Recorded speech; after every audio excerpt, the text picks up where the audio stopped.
like it was like those witches that they used to put like bottles in acid and sport it around with a stick. All right, what up, folks? You guys ready? Day 3. Let's go. Weird, that one wouldn't get charged. I was wondering why the it took so long to charge last night. This one charged in a matter of seconds. Something must be wrong with that light. The battery. Motherfucker. Motherfucker, motherfucker, motherfucker. I always like having rubber bands on my wrist. You never know what time you're gonna need a rubber band. And just so happen to have one around the wrist, baby. Cords, bags, trash. Never know. All right, so it's day 3. We were at the casa. We're gonna head and grab some grub. We're gonna grab ourselves an Airbnb. We're gonna grab ourselves an Uber. All right, so I think I got us a ride to IHOP. This is the sketchy part about being here in Mexico. You never know. You never know. Never know how dangerous it is. You never know what the fuck you're going to the right place or not. So, got it. Pick up 3 minutes. So I'm going to get some breakfast. We're going to go to IHOP. There should be an IHOP, which is literally like I probably could have walked there in a very short period of time. I would have just walked on the beach. But you know, we in Mexico, we're doing some reporting, some journalism. You just never know when you're going to be in the wrong place at the wrong time. You're going to get kidnapped. That's the crazy part here is being American. Like I got a $sign on my head. So if they think they can kidnap you and extort you, they fucking will. So these elevators, shit service.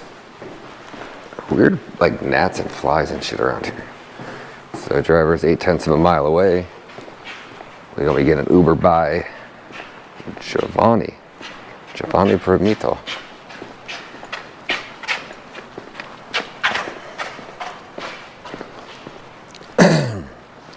Giovanni Permito. So yeah, it's kind of crazy down here. You never know if you're being watched, followed.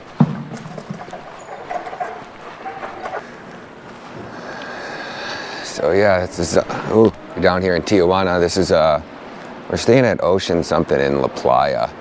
Beautiful place, ginormous buildings. Some more nice places over there. And yeah, that's about all we're doing today. Not really sure what we're getting ourselves into.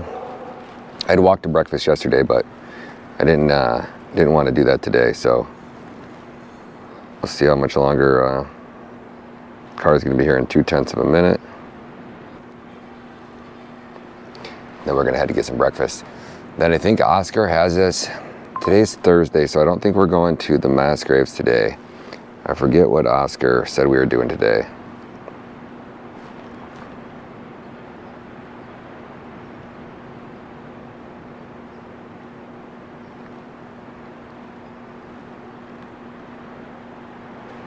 And I love seeing Oscar blowing up, dude. Getting another 100 since I woke up this morning. Let's go.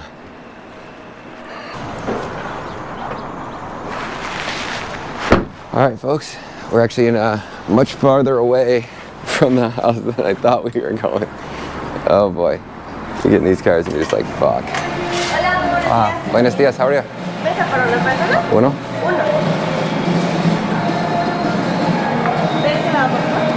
Y español, poquito. ¿Está bien para usted aquí? Sí, gracias.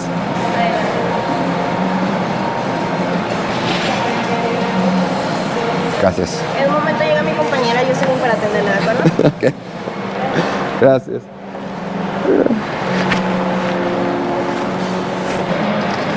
All right, folks, so we're at IHOP. Oh, and it's Mexican style IHOP, and they have them, yes.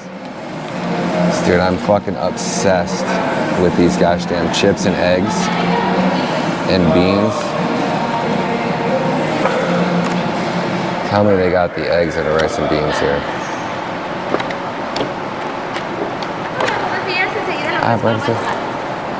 Named that guy. And that guy coached people to how to put bodies in acid. And like it was like those witches that they used to put like bottles in acid and sport it around with a stick. So this guy used to eliminate all of the bodies in acid. And he got caught, and he taught so many people, and his nickname was Pozolero. Pozole, if you Google it, it is a dish over here, really famous and cultural dish of food that is with a variety of meats, and it's really tasty. So that guy, his nickname was Pozolero.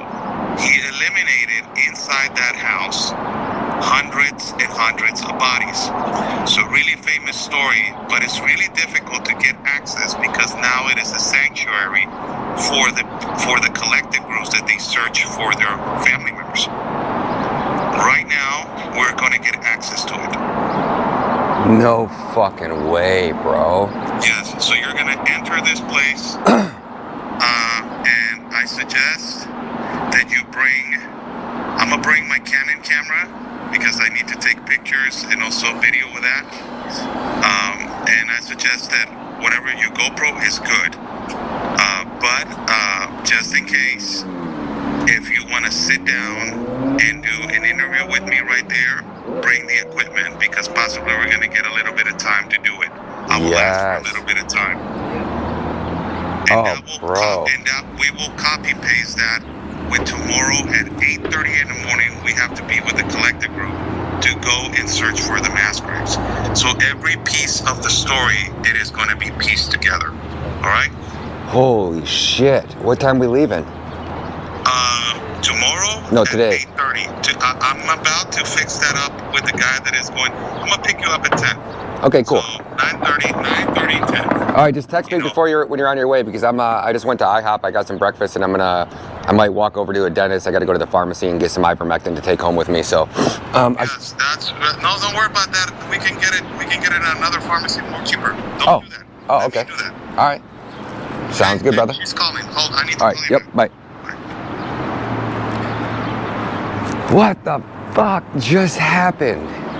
This is insane. When I tell you that God sent me on this mission, I don't know how else you would describe it besides God's grace. Every door, every time, it doesn't matter where I'm at, what I'm doing, or where I'm investigating, it's just God opens up every freaking door that I needed open. And there's a Radio Shack right there. All right.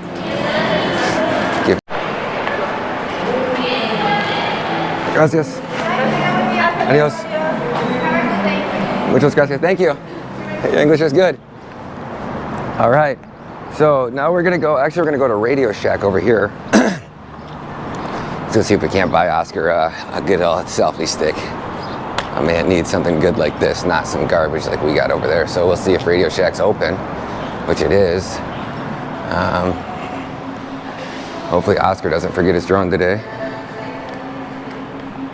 Oh, they got a pharmacy in here. Perfect. All right. Let's see what we can't buy in Mexico. Wait, say that one more time. The director of missing people, of the Association of Missing People, is going to be there. Way. And we can possibly get an interview with him. Oh my gosh. I just had a conversation with him. I said, can I do a setup right there? You can do whatever you want. There's only a few journalists that want to expose the truth. Everybody's butt off. And they're telling me that you want to be the one that wants to expose this. Go ahead, Oscar. Do what you got to do. No fucking way. When we're in the car, I will tell you the story about this guy. And I will develop the story so you can get it first. And then you can record, put the camera outside of the car so you can get how we got there. And also, when we get there, we set up, I don't know if there's a sanctuary, a shrine or something like that. The guy said that he took over that property. Yep. And he fixed it. And he put grass and he made it look pretty for people to rest in peace.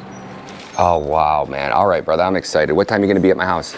I'm about to finish eating before 10. Okay, cool. All right, good. I didn't know if I needed to head there right this second. Okay, cool. I'll see you. All right, bye.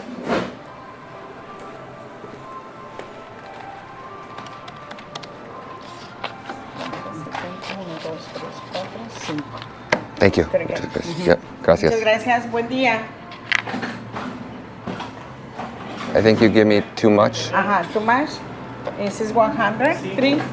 Oh, 225. Okay, sí. 300. Okay, good. Okay. I just want to make sure you didn't give me too much. Okay. Gracias. Bye-bye.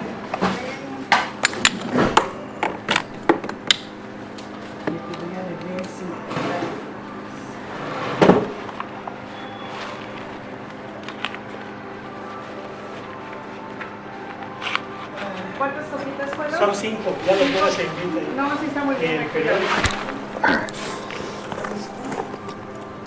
Creo que a veces ya me lleva un poquito más. Por eso. Muchas gracias. ¿Mandé? A veces lleva un poquito más, ¿no? Oh, sí, no, lo que pasa es que aprovecho. Ya para otra, si vengo ya no hay. Ya no, eso sí. No, ahora sí pedimos bastantitas porque Oh. sí, esa sí se deja a encargar que lleve un poquito más. Oh, no, sí. Stocked up on the ivermectin. 67 pesos. All right, let's go. Okay. So this is great. We stocked up on ivermectin. That's clutch. I could have swore I saw Radio Shack here, but I don't think they open. I thought they were open. Is there not a Radio Shack? Are they closed?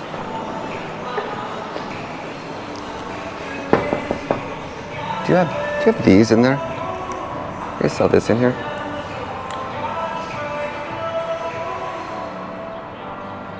Do you guys have this right here? In here?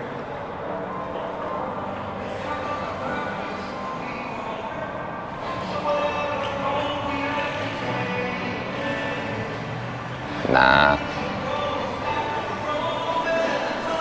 Yeah, I was seeing if they had a selfie stick of any kind in there. I didn't know they had a Radio Shack. It's a little bit more limited than what we're used to. So let's take a gander around town, shall we? I'll put you guys on the outside, put you guys in the pocket, and we will just adventure around here. I don't really know what we're doing.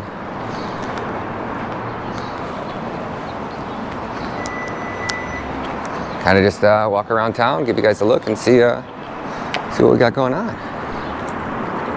I know I went to put the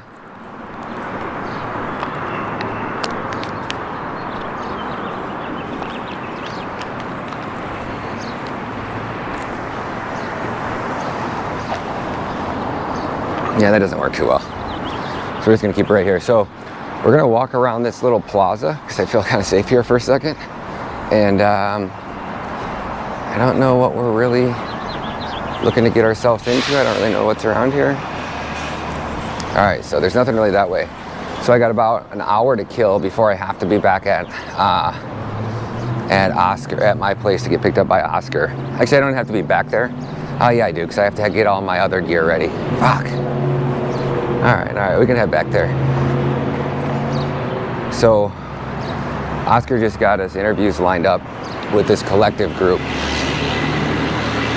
This is the man who's in charge of the missing bodies, of missing persons. So, but I also need to find a dentist because I need to get my teeth cleaned while I'm here. I went into the dentist at my house, and when I walked in there, I'm gonna go walk around in here for a second, just take a look at what they got in this Radio Shack. They have muchas gracias. You need the pin?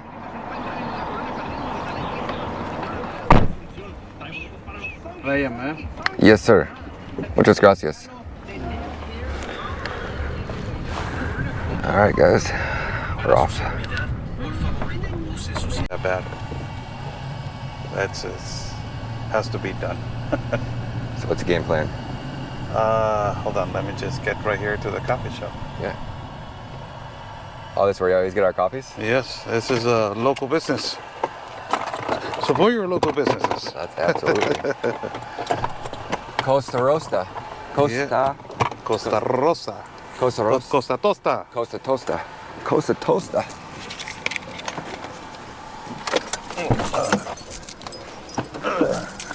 Costa Tosta.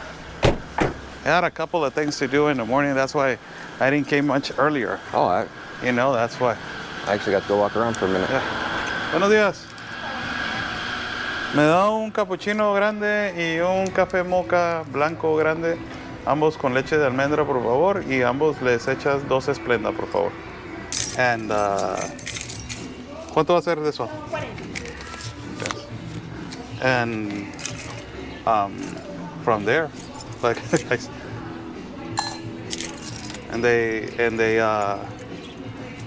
they started demanding me to, because my work used to be radio, all radio. You know, I used to work radio stations, broadcasting boxing fights.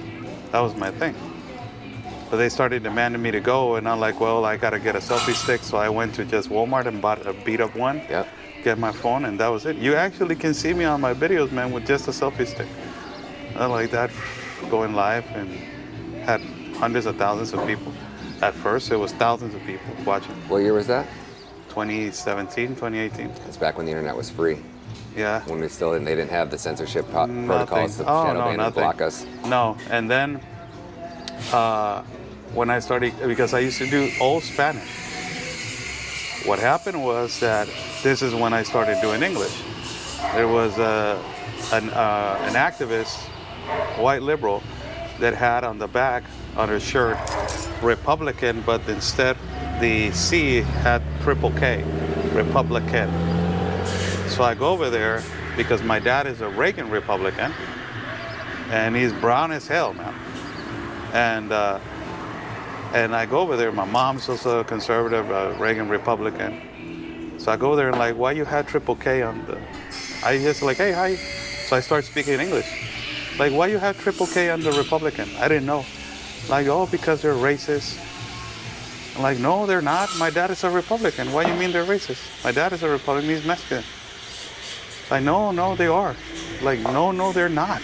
Like, my whole family in the U.S. also, there's some of them, they're Democrats or Republicans, but they're not. They're not racist. I know, yes, they are.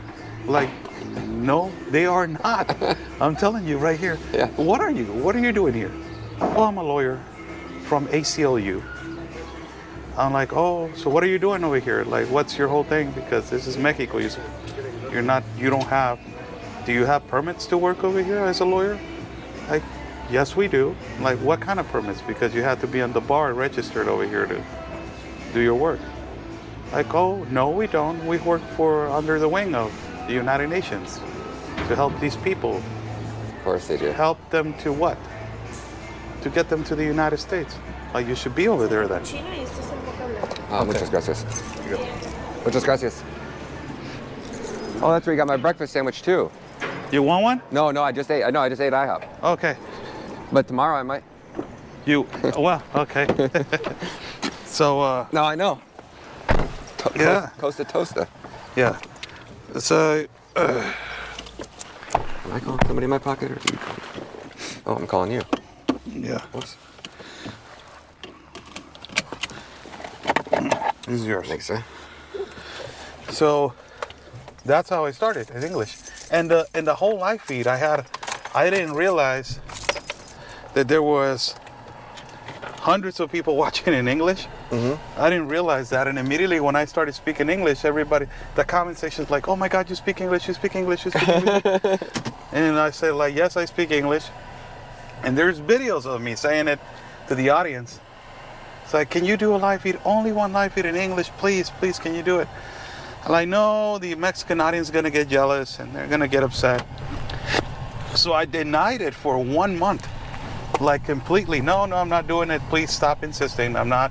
I will do some words and I will tell you what's going on, and then I will go back to the Spanish. And then they started pressuring too much. And I said, okay, I will do one. And I did one, and it's just like, whoa, my God, it was troll time, man. It was horrible what they were saying. Really? And it was all trolls, like, you stupid Mexican, you brown guy, how dare you speak our language and go back to Mexico and stay over there. And like, what the hell? So I said, you know what, this is disgusting. I never thought that you guys will be this disrespectful. And I was not into live feeds. I was not into doing live streaming. So it's like, I'm done. And all the ones that they really wanted to hear the story, they were really upset. So I talked to one of the journalists over here in Tijuana, and he told me, Oscar, if you let them win, that's it. They don't want you to speak. That's what they don't want. I will suggest that you go to that lawyer's face and do it again. And to all those activists and do it again. So I said, you sure? Go ahead. And you know what? All your live feed, stand right there with your tripod and, you know, and your selfie stick and say it in English what you got to say it. Get them annoyed because this is your city. You're not supposed to be pushed out of your city. They're the ones that they're visiting. You know what? The hell with it. So I went the next day. She was there. All these liberals, man, all these Antifa punks, they were standing right there, squatting a warehouse for migrants in Tijuana. All these were American activists taking up space in a migrant shelter. Yes, squatting. So I stood there and I started saying, look at all these American liberal activists taking over a warehouse in Mexico. And everybody looked over and like, yes, what are you going to do about it? Whoever wants to do something about it, tell it to my face. And nobody got up and everybody started like talking to each other. And they went away and that's when it all started. Like they started boom, boom, boom, attacking me. He's a white supremacist, he's a racist, he's against his own people, he's this, he's that. They don't even realize what triggered me to do it, what annoyed me to do it. And that was the thing that annoyed me. Then from there, I started seeing what they were doing. And like, oh, you're making money out of our people. Oh, you like the children. Oh, so you come and then you go and then you come and create your disaster and then you use us and then you go back home. That's what you do. Look how smart you are. And I started talking to all the journalists over here and started telling them like, hey, this is what they're doing. Oh, Oscar, leave them alone. I woke them up, man. I never stopped. And that's why a lot of journalists right here, they have respect for me because the number one that stood against these people was only me back in that day. Only me. And I haven't stopped exposing all these activists. They're vicious. They're mercenary, man. Yeah, horrible people. Yeah, because they pose as like they're actually going to do good. And when you're in a community that's been so run down and just so abused by the government and the cartels, when somebody comes in and offers, they think like, wow, somebody's actually here to help me. And really, they don't care about you. Mm-hmm. They're here to exploit you. They might do something nice for a few people and help some people, but it's not because of they're good people and that's what they want to do. They have a political purpose. 100%. That's their main goal. Like if you go to these lawyer pages or these NGOs, all of it has to do with the Democrat agenda. Yep. If you were to help human beings, you will not have a political party. Agreed. God was not created to be a Republican or a Democrat. No. God was to help do the right thing and to be good to humanity. You guys are not, you're fake humans, man. Fake humanitarians. That's what I call you, fake humanitarians. So let's go back to the main topic. We would know virtually nothing about what's going on at our southern border were it not for independent journalists and grassroots filmmakers. Ryan Mata, he's the investigative journalist behind ThisIsTreason.com. Ryan Mata and his team, his editing team, created what I believe is a unicorn, never to be seen, has never been seen and will never be seen again. But he released it and it's called What is Treason? Trafficked. It is the most powerful piece of filmmaking I have ever seen. By the way, was really well done. If everybody were to watch a documentary, What is Treason, #trafficked, if everybody watched that, all 300 plus million Americans, Trump would win like this. I don't know why it's not the number one issue. Every time I come back from an operation, I'm just like incensed when I read the news, like what made the headlines. The headlines every day should be, millions of kids are enslaved and the United States is driving the market with their policies. My work revolves around rescuing trafficked children. The only way to combat this evil is sunlight. We must expose the system that allows these monsters to stay hidden in the shadows. America is the #1 consumer of child, and we have more agents working in the PR department at every FBI field office than we do hunting down these predators who are selling child porn on the internet. I wonder why America is the #1 consumer of child. It is as sinister as it gets. People buying or selling children for an awful situation now. To really drive this fact home, last year Alex Rosen, one man, was able to expose 248 pedophiles. The entire FBI only arrested 1,408, meaning one man with the right resources could take down more pedophiles than the entire FBI. This is why I need your support. I've dedicated the last 3 years of my life to exposing this evil. Over the past 8 months, I've released 6 full-length Netflix-quality documentaries showing how the United States government is running the world's largest government-sponsored, taxpayer-funded child trafficking syndicate. I cashed out $100,000 of my 401k to undertake this mission, turning me into the most censored filmmaker in America. I am permanently banned on LinkedIn, demonetized on 3 YouTube channels, had 3 Instagram accounts deleted, lost 2 Twitter accounts, and I'm on my 12th TikTok account. The censorship industrial complex has cut off every source of funding that I could use to generate income. I placed my first film behind a paywall. We made over $125,000 in sales, but the film didn't reach the masses. I need to give these films away for free to wake up the masses and save these children. It was God who sent me on this mission. Now I'm asking you for help to continue God's mission. Please visit givesendgo.com/Ryan Meta Films and support this cause. For $100,000, we can continue to operate for an entire year producing 4 more documentaries. For $1 million, my voice would become so loud that I could force this administration to undertake radical reform and bring home over 50% of the kidnapped children in America. We know that there was upwards to over 300,000 children that were lost. During the Biden administration, HHS became a collaborator in child trafficking and for sex and for slavery. Back in 2004, 2005, 2006, 2007, there was a guy that it was working for Cartel Arellano Felix. His name was Teo, T-E-O. And the guy got betrayed by the cartel.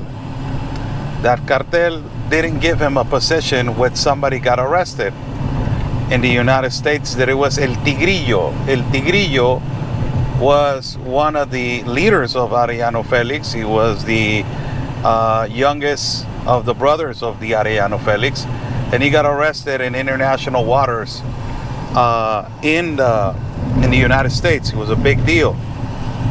Then Teo thought that he was going to get that position, and he didn't get it. So he got upset, and it started like animosity among each other. So he betrayed the Arellano Felix, and he went and worked for the Sinaloa cartel.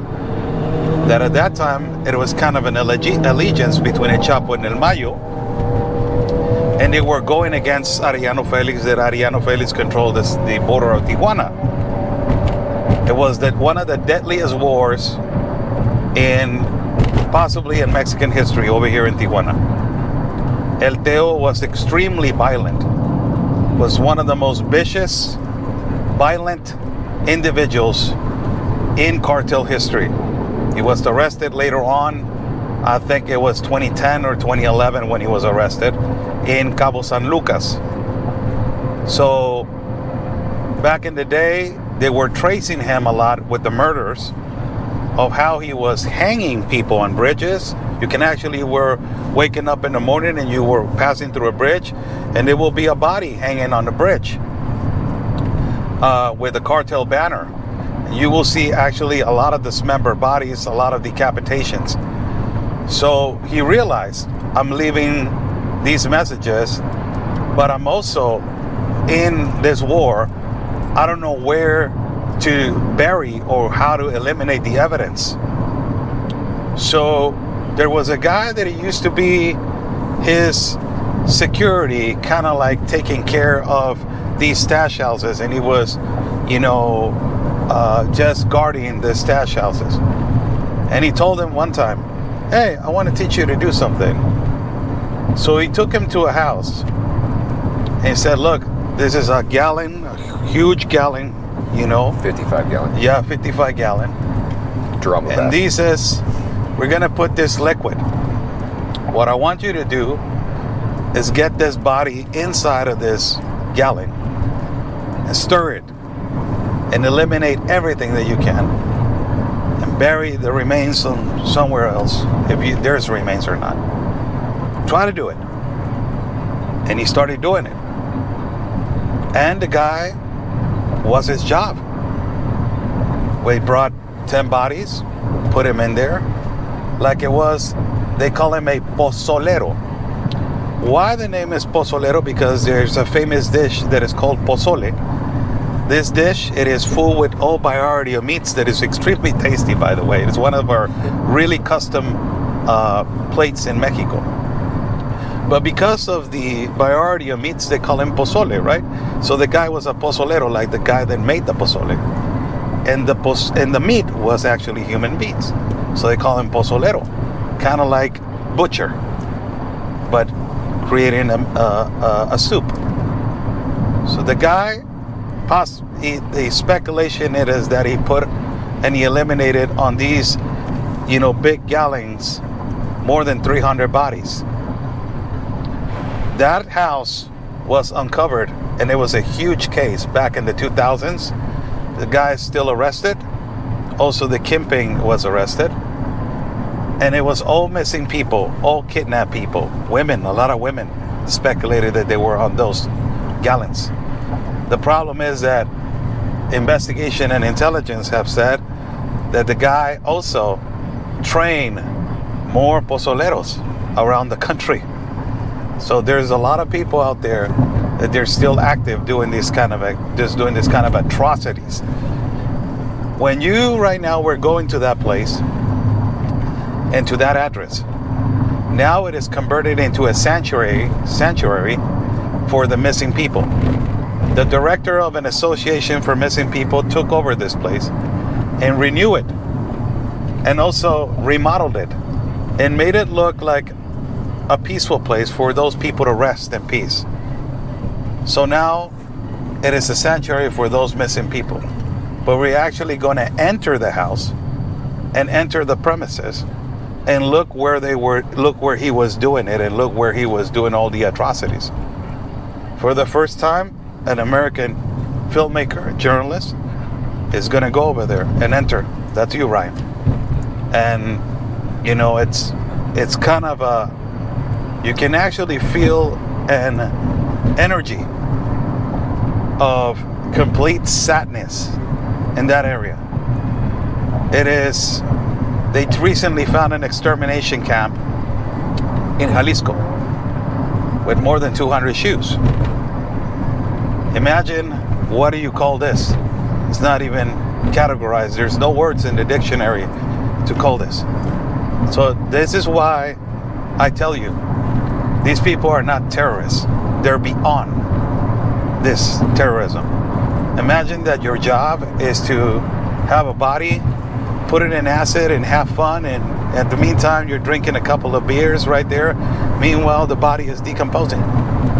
And a 55 gallon drop. Imagine that your job is that.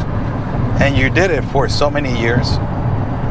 And it was normal for you to eliminate evidence and eliminate bodies in acid. Kind of gruesome.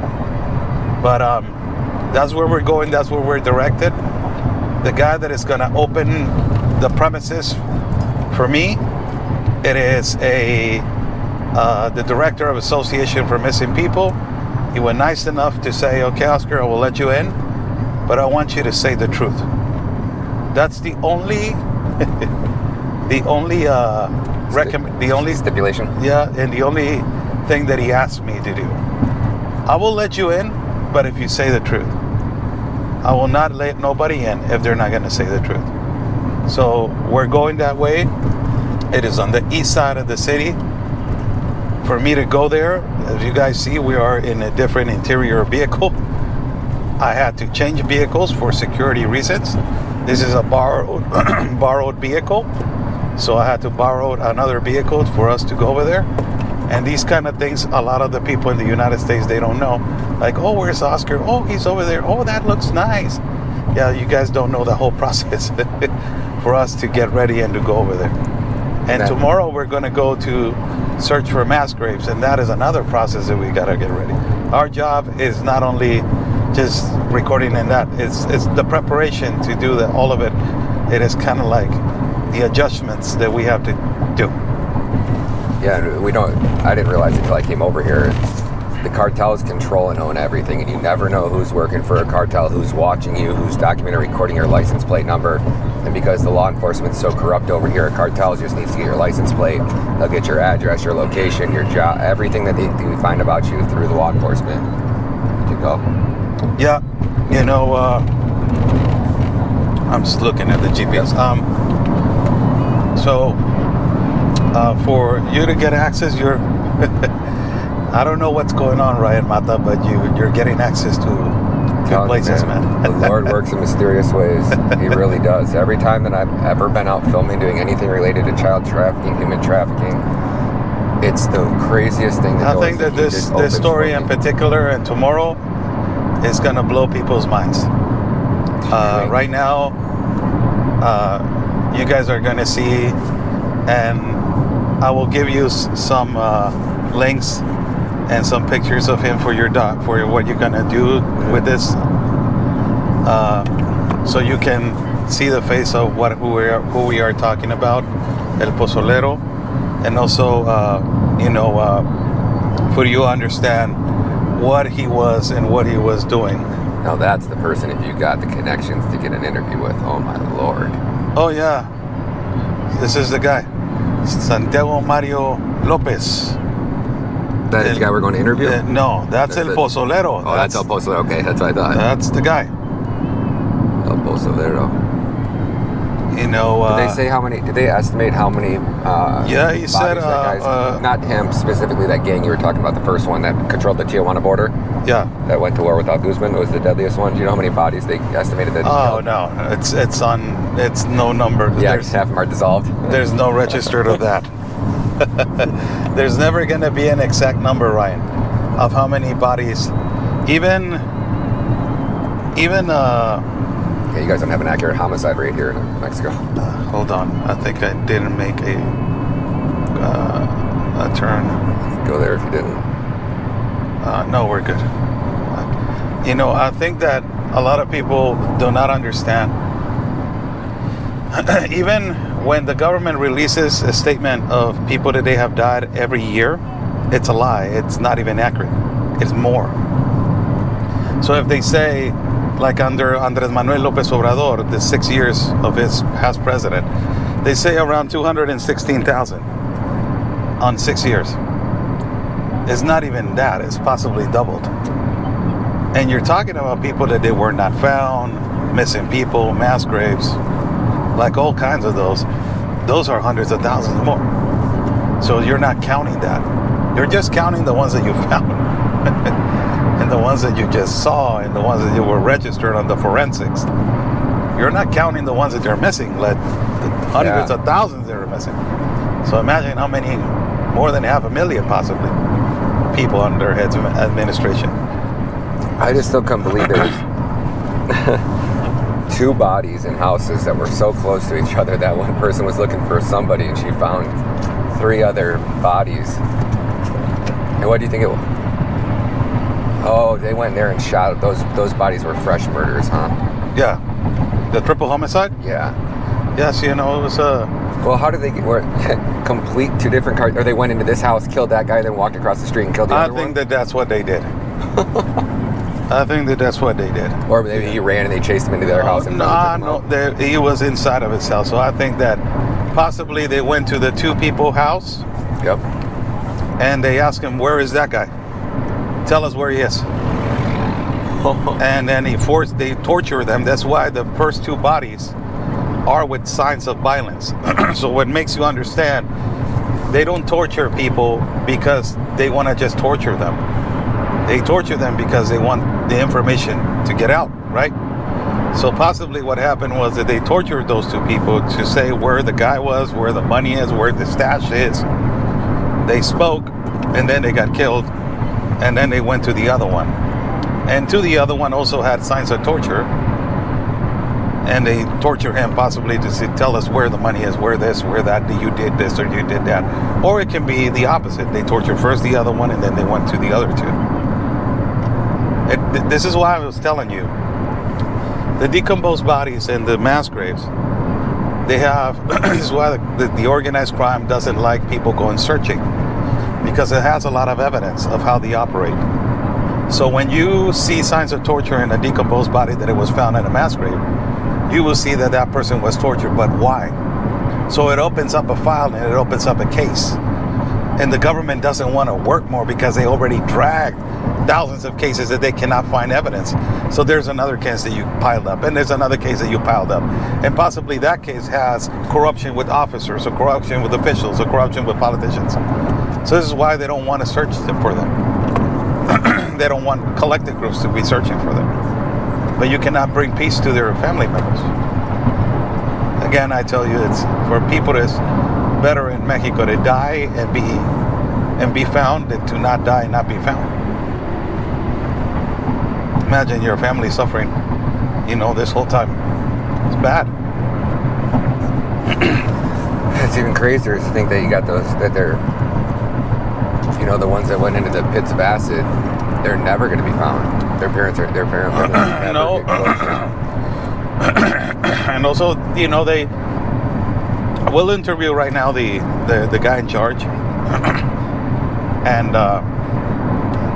we'll basically understand what the records. He will have statistics, numbers. I think it was 100 and something or 300 bodies. Let me just see.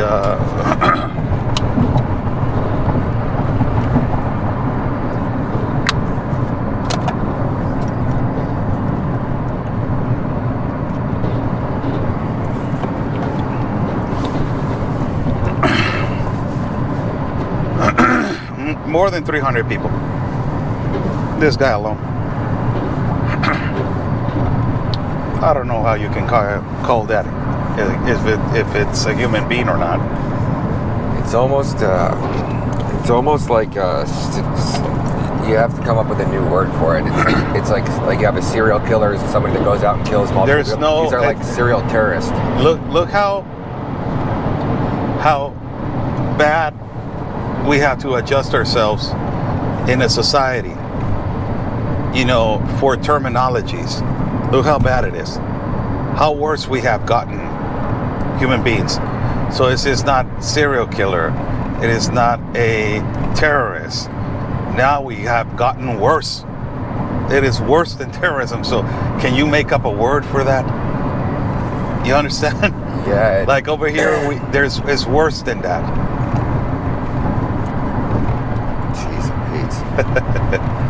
We're going way far to the east side of the city. East. I thought Tijuana was as far as east as you could go. No, still we have more. It's a big city. Oh, so it probably goes up. Yeah. I see. This canal is the one that connects all the way to the border. Is that all the sewage that flows into the ocean? It doesn't flow into the ocean. It flows to a pot, a pit, and I don't know what they do with it. They purify the water.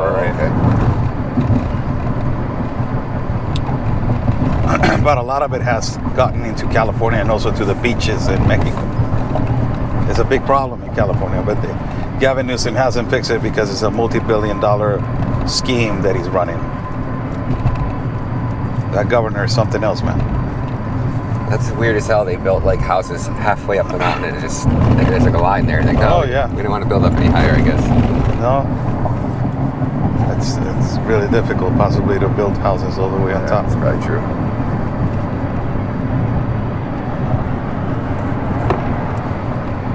What the hell are those houses? Yeah, almost cats.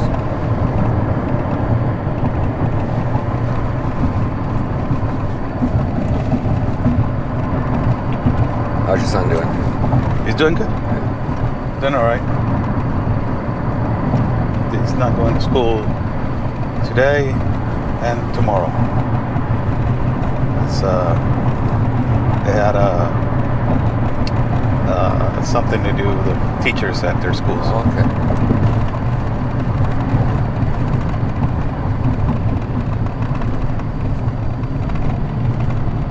I thought you called me last night. I was like, oh, here we go again.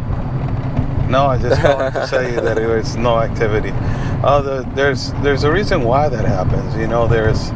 the governor, when the governor comes to Baja, that's the La Presa, it's called. It's where all the water it is. I don't know how. Dam? Yeah, that's pretty impressive when you go over there.